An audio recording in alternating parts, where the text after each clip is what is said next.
Hello and welcome to Perspectives for All Souls Day, Wednesday, November the 2nd, 2016. I'm Deacon Pedro. Today, Pope Francis celebrated Mass from Prima Porta Cemetery in Rome in commemoration of all the faithful departed. Remembering the dead has double meaning of sadness, said the Holy Father, because it reminds us of those we love who are gone, but also it reminds us of the future, of death. Pope Francis continued, "Sadness mixes with hope because we also journey on that road with the flower of hope in the resurrection. Jesus was the first to make that journey and we follow in his path. He opens the door to hope, the door to that place where we will contemplate the face of God." Before departing for this afternoon's Mass, Pope Francis sent out a tweet inviting us all to visit with faith the graves of our loved ones, where we can also pray for those who no one remembers. This evening after Mass, the Holy Father went to the Vatican necropolis, where he prayed privately for all previous popes. And we are still recovering from Pope Francis's visit to Sweden. If you missed any of it, you can find all the texts on our blog, saltandlighttv.org/blog.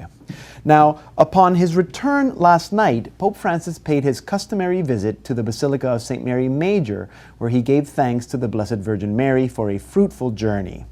The Basilica of St. Mary Major is the largest Marian church in Italy, and Pope Francis always visits the Basilica before and after his travels.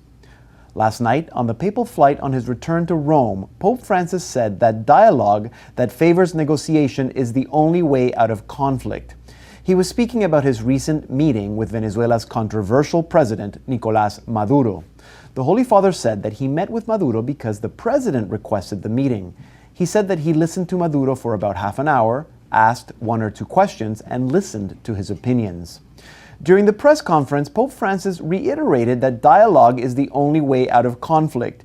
He said that he will work through dialogue with all his heart, but that the situation is very complicated. The Holy Father sent Archbishop Carlo Maria Celli to Venezuela to promote dialogue, and this effort seems to be a positive one. According to Vatican Radio, since the meetings began last week, the opposition majority in Parliament has postponed proceedings against President Maduro, and the President has released 5 political prisoners. The Holy See has also assigned Archbishop Emil Paul Schirig as a representative to be part of the dialogue that began last week to find a solution to the Venezuelan crisis.